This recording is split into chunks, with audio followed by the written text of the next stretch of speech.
Duckies and Dice Fiends, welcome back. It is Tuesday, and that means it is time for the Table Talk Show. I am one of your hosts, Kay. Over here is my co-host, David, and we have two very special guests with us today who we're going to get into. But first off, David, who the heck is you, and what the heck is we doing here? Hi, I persist. Hi, I'm David. This is the chaotic, wholesome show of talking for Tuesdays, where every week we talk about TTRPG stuff, how to be a better player, how to be a better GM, how to be a better human, all with a focus on intersectionality and inclusion so that everybody can have a good time. And it's a weird week, y'all. I'm Kay. I am not going to be here the rest of the week because I'm going to be at not PAX Unplugged. It is not time for Unplugged. I'm going to be at PAX East. So if you're going to be at PAX East, come find me. I have survival goodie bags with things like D20s, throat lozenges, and sugar, because that is how we survive a convention. David may or may not be playing games on Thursday. We'll likely be playing Stardew on Friday. I imagine David is going to fall down a Stardew Valley hole. I will be deep in Stardew. Whether that will show up on stream will depend on both brain power and whether I've been streaming Helldivers with Logar the Ogar, who was our guest a couple weeks ago. And so if he's doing a thing, then I might be doing a thing with it. If not, it might be full on Stardew time. We'll see. And if you are not at PAX, you can find me on Sunday over at Sword and Key playing Burton in Trophy Dark, which is wonderful and creepy, and I can't wait for it to get worse. And then we'll be right back here for this. But in the meantime, we have two incredible guests working on some really cool things, and we can't wait to tell you all about it. So I have now rambled enough. Farris, Aki, tell us, who are you? What do you do? And what are you going to tell us about with your amazingness? Hello, I am Farris. I use she, her pronouns. I am a performer and occasional GM over on Goblets and Gays. And also what I mostly do in the TTRPG sphere is I write games of varying types, from the very gothic and horror to the very whimsical and ridiculous. And that's about what I do. Hello, I'm Aki or Akino if you're feeling fancy. Pronouns are she, her. I do too many things because I have a problem with saying no. And you can find me all over the internet at some variation of Akinomi_art. And that's it, genuinely. It's just, I do too many things. I tried to count them today, like to list them. And then instead I just sat and thought about myself for like 30 minutes. That's the kind of existential you don't want. It's like, oh, no. Let's put that away. We'll deal with that another day. So, yes, we are going to be covering game design because we got some people here. Aki does art, as some of y'all might have heard, so we can talk about art or working with artists, because we have a lot of people who hang out here who do game design and also are trying to figure out how the heck to work with artists.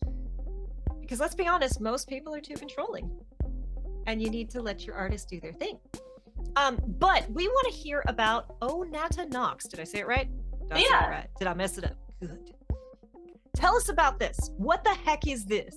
Nata Nox is a queer gothic monster post-apocalyptic TTRPG that I wrote as part of the Apocalypse Keys game jam. I don't know if you've heard of the amazing Apocalypse Keys by Ray Najati. It came out last year, and it came out 2 years ago. I don't know, it came out in the last 2 years. Time, what? And it is incredible. I highly suggest you check out that and all of Ray's other work.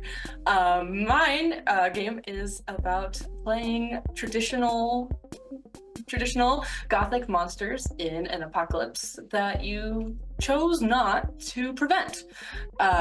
It's very gothic, very like Victorian era, but also very freeform, and it uses tarot cards and questions as the primary resolution mechanic. See, this makes me very happy because I am a tarot nerd.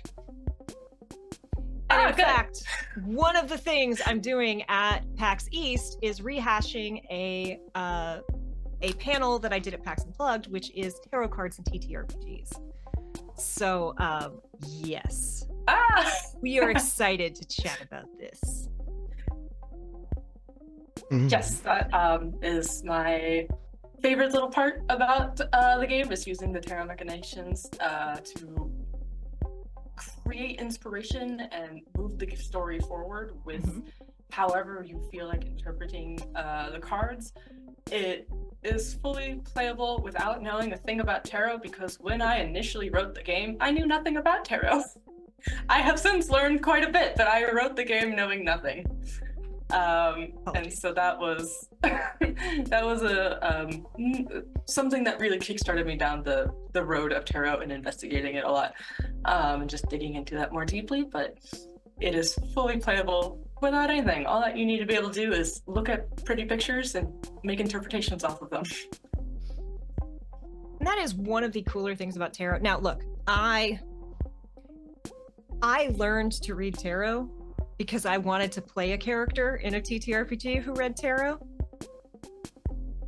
So, oh yes, which I still have not gotten to play, and there's been many evolutions of that ever since. Yes, every game I've been supposed to play this character in has canceled because of drama or some other version of trouble. But I learned how to read tarot because I was like, I want to do this thing, and then, well, I guess I better learn it. And I, like a good child of the internet, was like, I need to learn to read tarot. I'm gonna go onto the internet and I'm gonna learn about it, right? And one of the first videos that I found, now again, let me be clear.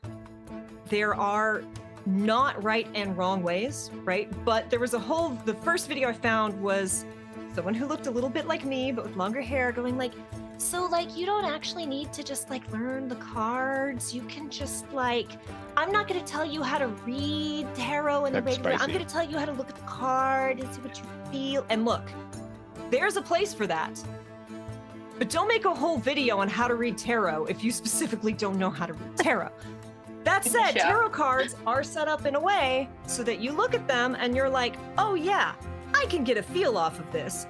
Yeah. That's not bad. You can do that. But then don't go telling people, you don't need to learn how to read them. For sure. So yes, we also just did a whole episode on the Deck of Many Things and the Deck of Many More Things, which came out from Wizards of the Coast, which they have a whole divination rule set around it now. You can use it to generate dungeons. Like, there's lots of cool stuff, and it has actually made me kind of want to do more with tarot cards in game, of like, oh, I have to make up a random NPC. What are they like? Pull 3 cards. Now I've got some information on this NPC. So I'm a big proponent of using tarot cards in TTRPGs. Tell us, as much as you are comfortable or as much as you want to, tell us how they integrate into the system, how this plays. Like, tell us, give us the juicy, get us excited. Well, interestingly, the thing you just described is actually how you make NPCs in this game. You draw like 3 cards, or you draw a card, and you kind of fill out details based off of that. NPCs are created.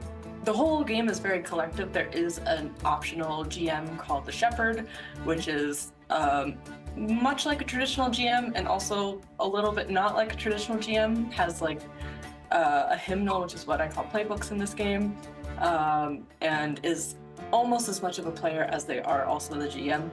But otherwise, you go through and you draw tarot cards when you're creating the world together collectively. There's a list of like options, and everyone goes through and picks things that appeal to them based off of like, what's something that remains from the old world? What is something that has been gifted to you by this apocalypse? Different questions that there's these prompts that you pull out and you use them to create your world, and then you start drawing cards to determine the different elements that are going to guide your play going forward. One of the pieces of which is, if I can find it again,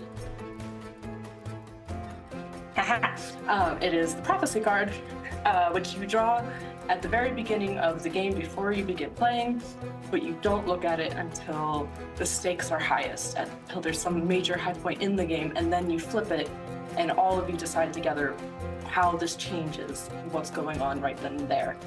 The rest of the way that tarot is used throughout the game is you can use them to grant guidance if you're like not sure how to progress the story, you don't know where you want to go, you're just a little bit stuck. You can draw for guidance and you can choose to follow the advice wherein like there's specific advice given to you by fate, which is sort of like this unspoken character that's written throughout the whole game.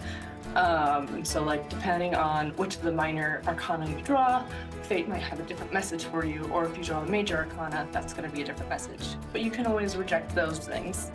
And then there's getting into the actual hymnals, the playbooks, where every monster has something special that they can do. There's the Fate Master, which is from the companion book Midnight Hymns that Aki helped write, which like works all around like a Baba Yaga character. And so there's a whole lot of drawing multiple cards and using them to manipulate the game around you. But everybody draws cards. You can draw within your hymnal, and when you do those draws, you have no choice but to do what fate tells you. And fate can be very kind to some hymnals and very cruel to other hymnals. It really just kind of depends on the relationship that they have with the hymnal. But all in all, it's very, it's used to progress high moments and help you get through like moments of uncertainty. Yeah, one thing we've talked about previously in our tarot card panels is like, I don't think this will surprise anyone in chat, but like I personally am not like a religious or even a spiritual person, right? I'm like, I understand that some people need that. It hasn't done anything good for me, right? I see all the bad it's put into the world, and some people need that to make sense. I don't get it. And actually, after the Packs and Plugged panel, someone came up and asked after a panel, was like, hey, I'm not religious, I'm not spiritual, I don't believe in like fate or whatever. Can I still do tarot, right? Is it still, and I'm like, look, I am in the same boat.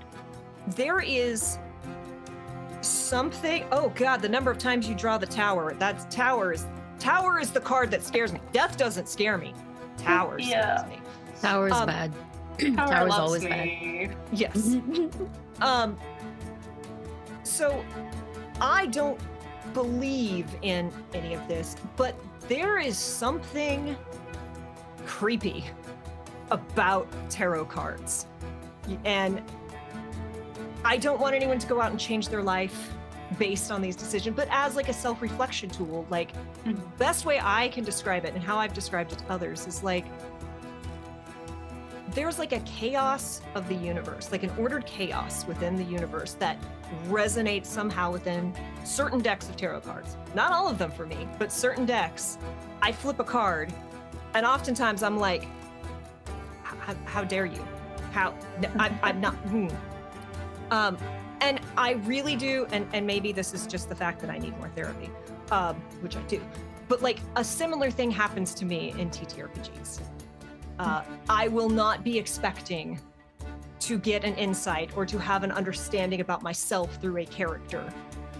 And so, yeah, combining those two things, I can't even imagine those high highs and those low lows that can come out of it. Yeah, and the game is like, it's meant to be very self-reflective, technically, of the character you're playing.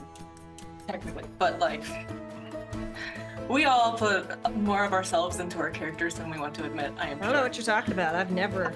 I've never. Never told on myself. The amount of hard work I put into not doing that. Ooh. Yeah. So one of the one of the main like level up mechanics. It's called the driving question, and it's something that you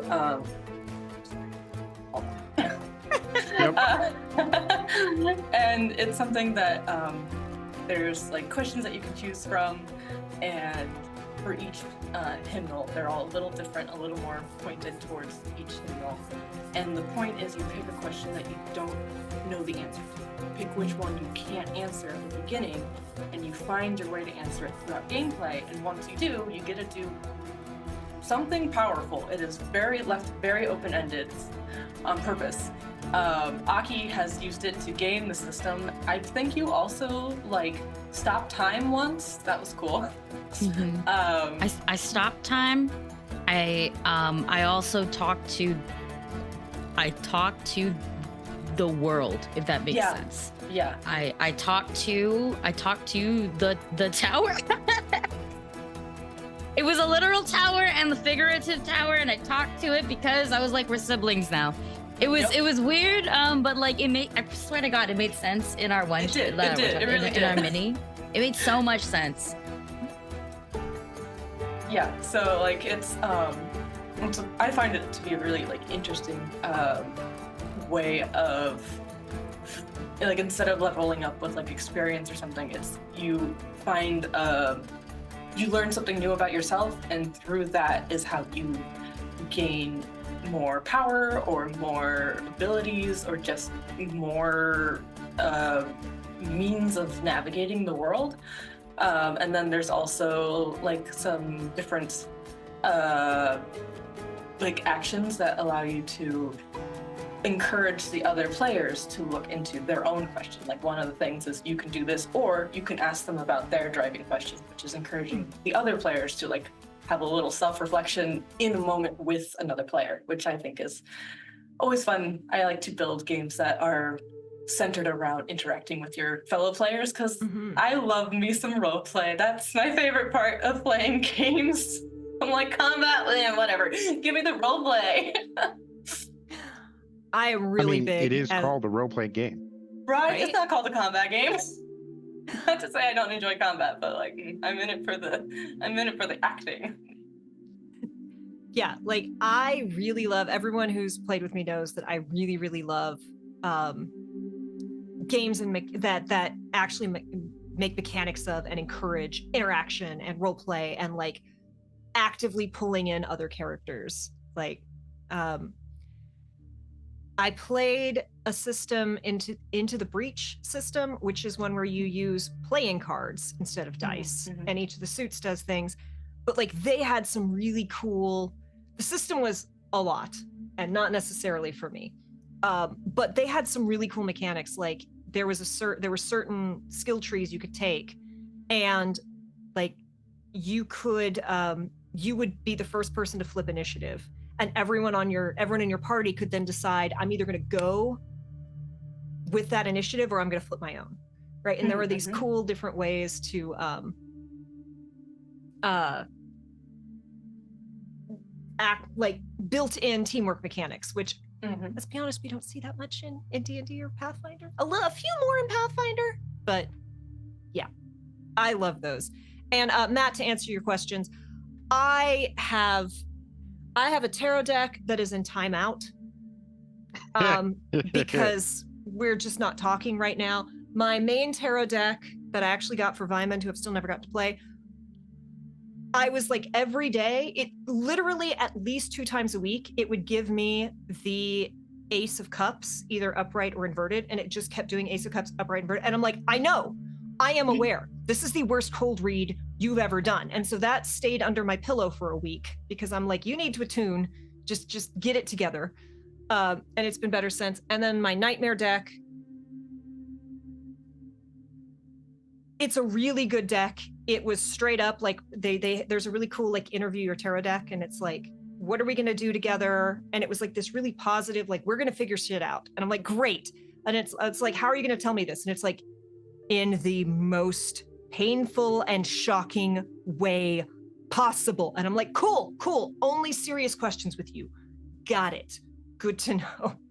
For those watching the VOD, Matt says, how many times do you harump and walk away at your tarot cards sassing you? Yeah. At PAX Unplugged, we bought Adam, who's my GM over on the Emergency Power podcast, their first tarot deck.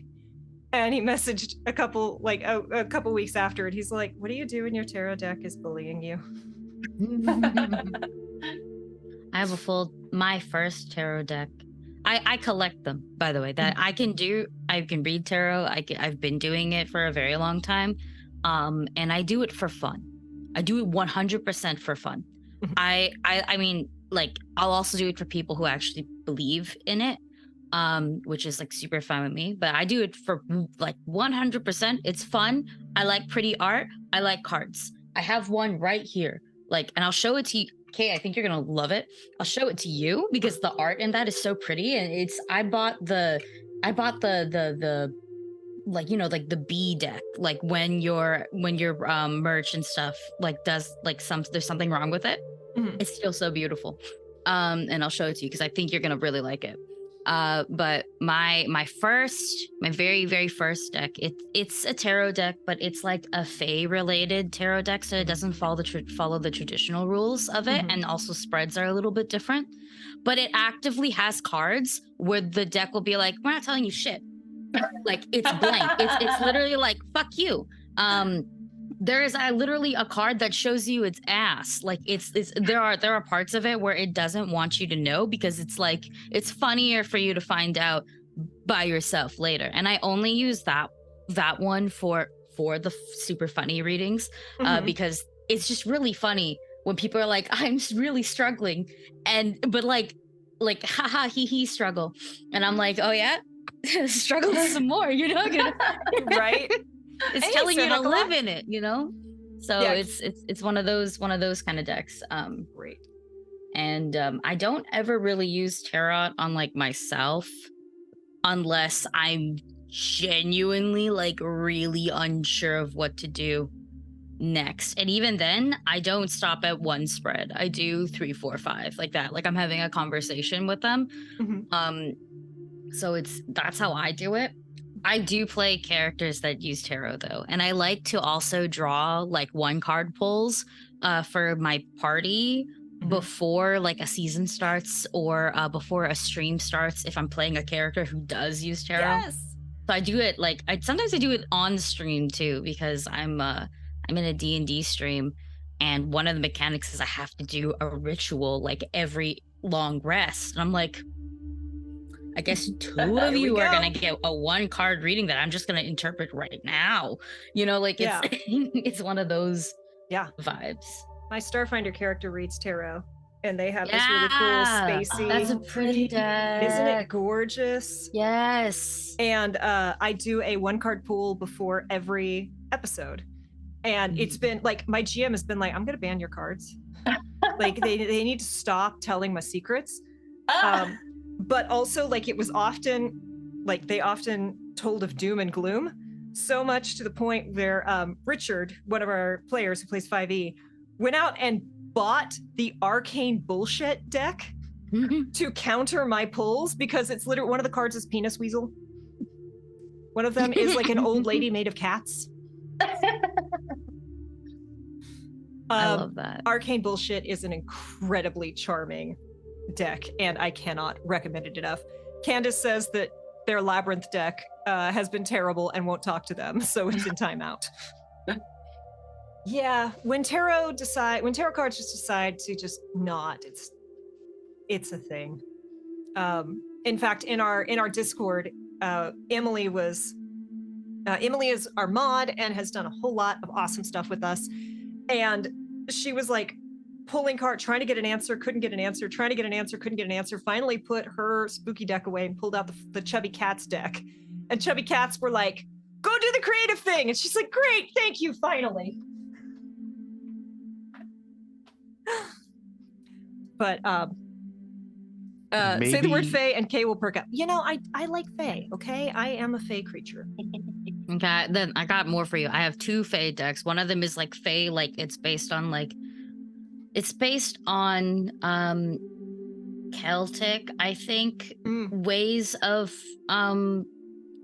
divination, plus some extra things. It came with like a little booklet and stuff, and I read it a lot. So when I was like learning how to do it, again, really nice art. Cannot stress enough. And it actually does have a Sealy cord and unsealy cord inside as well. So it's like and these cards are so beat up now, but like I did my best. They've just been with me for a very long time. So there's that one. And then I have the regular like standard tarot cards, but they are all fae themed and stuff. So it is a fairy deck in itself, but like the vibes of it are that you are specifically you are willingly going into like the fae realm and then coming back. Like that's the vibe. You actually have two circle cards that you have to say to start and then you say to end, because you're going in for it and then you're coming back out. That's very cool. So like I have two fae decks that do that, and I kind of like the flavoring of that. That's another reason why I like tarot so much, which is hilarious because I will never do haunted shit. Like if you pull out anything remotely that looks like it could be like an Ouija board, I'm leaving your house and I'm never coming back. You have a haunted fucking house. You would not like my I have a tarot card deck that you would. Yeah, it's like creepy. I don't like I had some friends, they would be like, let's go to this abandoned building, and I'm like, there's so many other things besides the ghosts that will kill us, you know, like no, bye. So like I don't do there. That. Exactly, like I don't do that shit. Like asbestos in the ceiling. Oh yeah, and especially like, oh god, I personally also believe every house is a little bit haunted, even if it's new, especially in North America and this stolen ass land. It's so fucking haunted. And like, you know, I'm not about this lifestyle, okay? I don't want to invite nothing. I already take too many L's on a regular basis. I don't need a poltergeist to happen. So it's like, no, thank you. The struggle is already real. Why would you double up? Exactly. Right. But like tarot, that's my only dive into the occult. I don't even consider it that. I'm just here for like the occasional titty card. Like it's great. Those cards look so good. So cool. They so also good. look evil. So creepy. This is the deck where I'm like only serious pulls. Gotcha. But also, so if you play, you mentioned a Pathfinder. Or were you playing Pathfinder? You said that, right? Yeah, we play Pathfinder. We play Pathfinder on Goblets and Games. Yeah. So what I ended up doing, I was in a Pathfinder campaign for a little bit until my schedule didn't allow it. But there is actually an astrology feat that you can take. Yeah. Yeah. You do a ritual every day and you get 3 things where you roll a d8 and it adds either a -1, a +1, or a +2. And I'm like, GM, can I take this and just flavor it tarot? And just every morning I do a 3-card spread. There's a whole, it's called the Harrower. It's an archetype that you can take. So it's like a sort of multi-class situation. You played it, sorry. And it's all about, the Harrower is just Pathfinder's tarot. It's so you can just do all sorts of tarot stuff with it. It's really cool. It's really, really cool. So there's a lot of, I don't think Harrower is new, but it's newer. Like there's a lot of stuff that they're adding to kind of give you that really nice kind of like occulty witchy vibes that people actually want. Like I see them, like I will see like so many really like juicy characters for like 5e, and I'm like, I'm so sorry, none of that supports what you want to do. But do you know what actually does? Surprisingly, Pathfinder. Like for on Goblets and Gays, like we just finished our like full, like a 3-year-long campaign. We went to level 20 and everything, and now we are doing remastered. So we're starting new. We're like level 2. I think we're like level 2. Yeah, like That's that. We're new. Level 2 is terrifying. Yeah, like from 20 to 2, it's wild. It's also remastered, so it's like it's like we're low-key. Okay, look, we're playing 2 technically at the same time because of content, and in one of them I'm playing like a really low constitution, and Farris almost fucking killed me with a demonstration. It was a demonstration. It was like, let me show you what Wasn't my even oracle powers can combat. do, and it almost killed me. It took me to more than like less than half health. I almost died on the spot because level 2 is scary. Yep. So If yeah. If it makes you feel any better, David's character in Baldur's Gate 3 decided to throw a rotten egg at my Thembo Bard and did 8 points of damage. Oh And my god. we were like level 2 or 3, so it was like 70% damage. Oh, Why Like- would you like, do? Why just- would you even try that? I wouldn't miss. Because, like, you know, occasionally, again, I try really Kinley was hard to being make very characters that are unlike me, and so I wouldn't throw a rotten egg at my quote-unquote friend. Therefore, Kessel was just like, "Wow!" So you're so valid. You're so valid. If I make a character that isn't a little bit like me, the game gets canceled for some reason. So I personally see it as like a me curse. So I have to play a little bit like me. And unfortunately, that means every character is moon coded, pink, or an immigrant. And I can never escape this. As you can see, I am moon coded, pink, and an immigrant. So, like, you know, I would have never guessed. I would have never guessed any of that. Yeah, exactly. I won't escape these allegations. I might as well own up to it.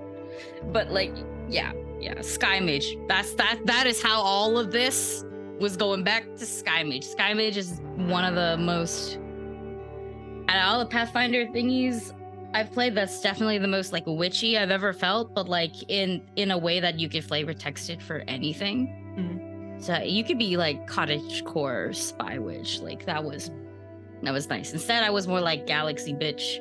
I talk to the moon is my mom, like that kind of vibe. My Starfinder character is a Solarian, and is in their mind at least. I legitimately don't know if this is actually a thing, or if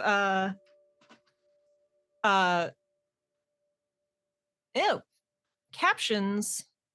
What? Captions all of decided to be a jerk. Yeah, Okay. all of Pixel Chat died. Okay, well, let's try this again. Wait. Are mine dead too? Mine are dead too. That's Okay, that's, there is glad it's not Farris, just if you me. will click that one. The first one. Sorry, y'all, That's all captions one. decided to just not. I legitimately do not know at this point if this is actually what is happening or not, because that's up to my GM. But like, Soul, my character, is like having an affair with the universe. They serve her, and they're like, An affair of the yes. universe. Ooh, Yes, I like yeah. that. I like the way you said that. Ooh. Oh You're- yes, and that one's for you. You're aiming Yes, they big. are. I like it. K is like a Chaos Gremlin ace, and Soul is a Chaos Gremlin pansexual. And it's a very strange mindset to get into every week or two. There's one consistent thread with all of Kay's characters. Two, actually. One, always chaotic in some way. There's always a chaos gremlin buried in there. And two, often, not every time, it's either aggressively ace or aggressively not. And both speak volumes. Volumes.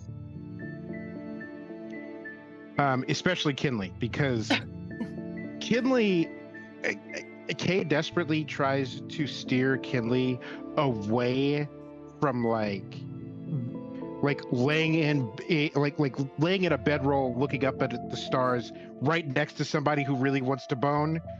Like, just tries to just go away, and then every time, Kinley will look around and be like, "Huh, I am in a bedroll next to someone who really likes me, and we're looking up at the stars, and we're chit-chatting, and everything's going great. Why are they fidgeting so much?" And it's just like, Kinley is my Fey Lost Thembo Bard, who is chaotic good in the Fey sense that if it doesn't exist directly in front of me, it doesn't exist. So will do terrible things to protect good people because they don't think it's terrible because they can't consider consequences, and is pan-romantic asexual. And the party David only knows because David knew about Kinley before he joined. The party has not figured out that they're ace. Yeah. Yeah. So the party is literally like, this horny bard is out banging everything. And I'm like, they're back in the room every night. Party hasn't figured that out yet. Dangerously flirtatious. I did not understand what flirting was as a man, as a human being, until I watched Kinley unknowingly seduce someone. Hey, the player sometimes feels bad about that, but also takes great joy in it because everyone will suffer my aceness. But speaking of APs, and I guess we're going back to outer space, I need to hear about Mother May I.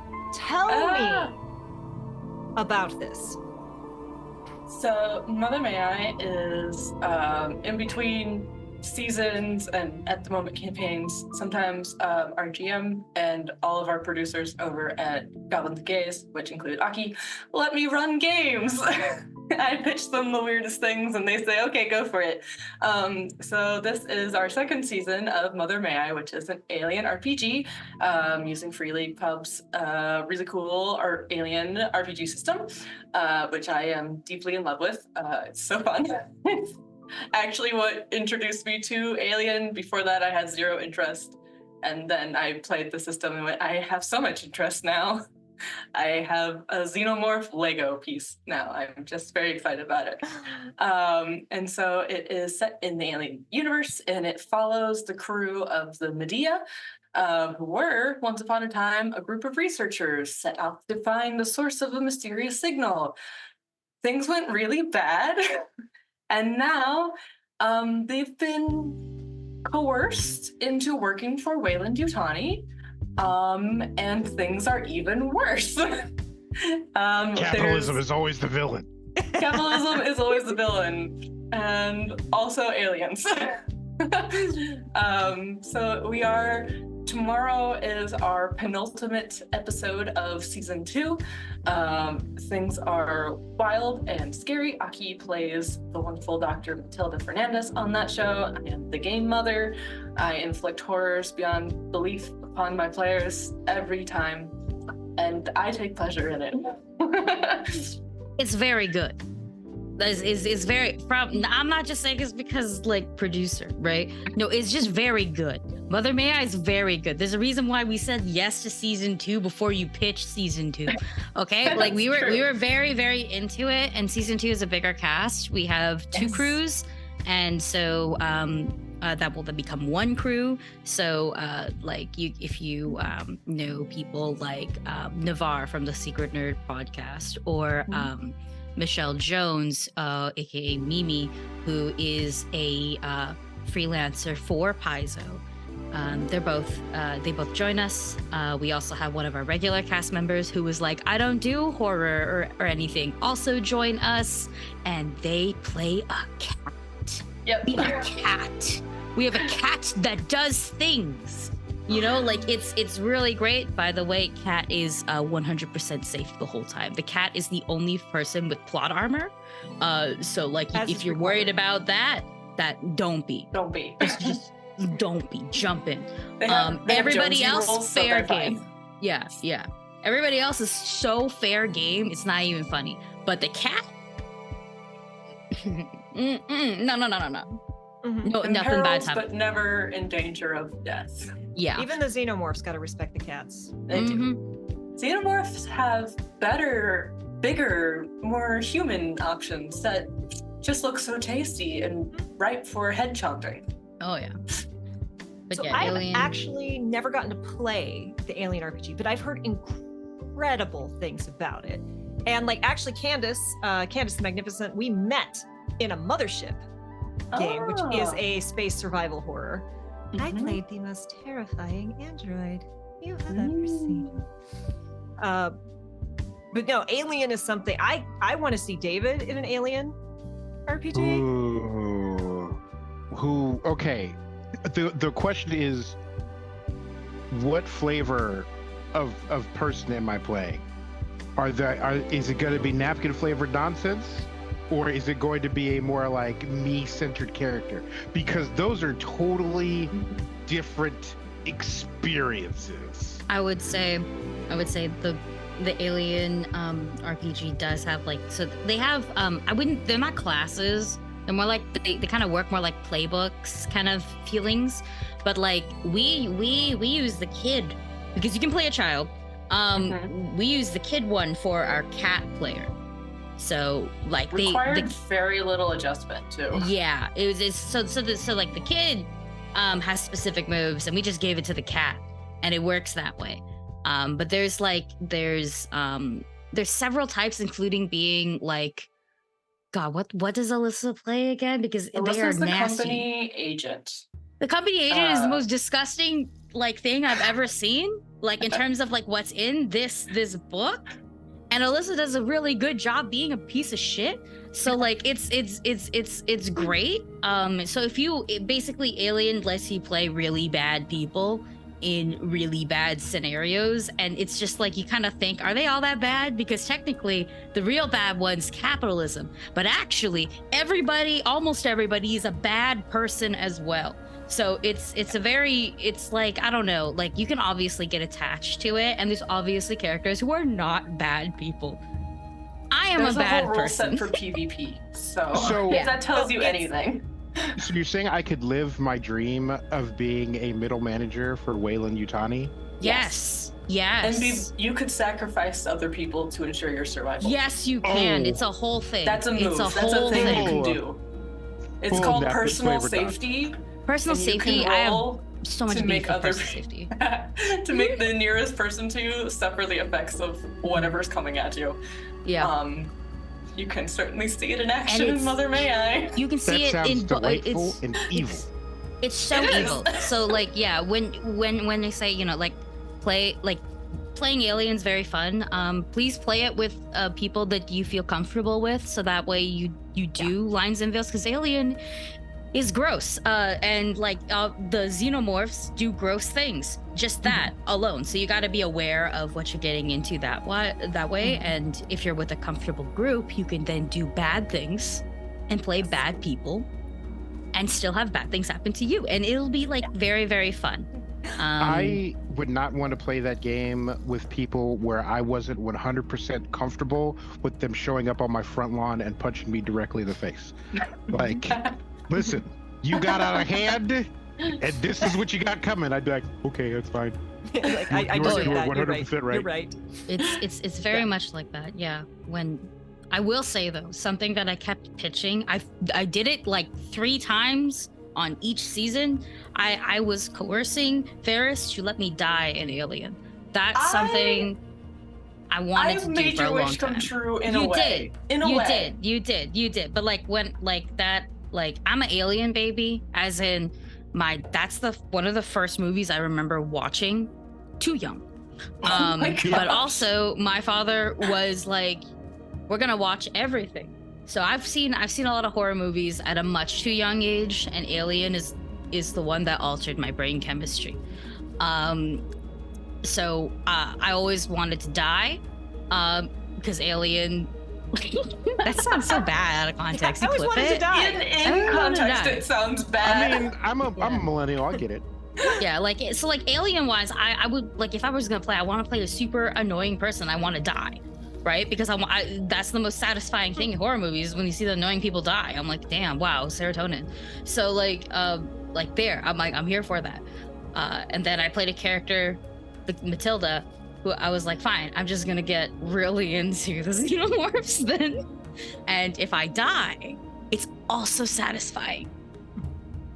See, the reason David asked that, or the reason David was asking what kind of, because David has literally won a scary video game by going, oh, you gotta you gotta go around back to the asylum and break in.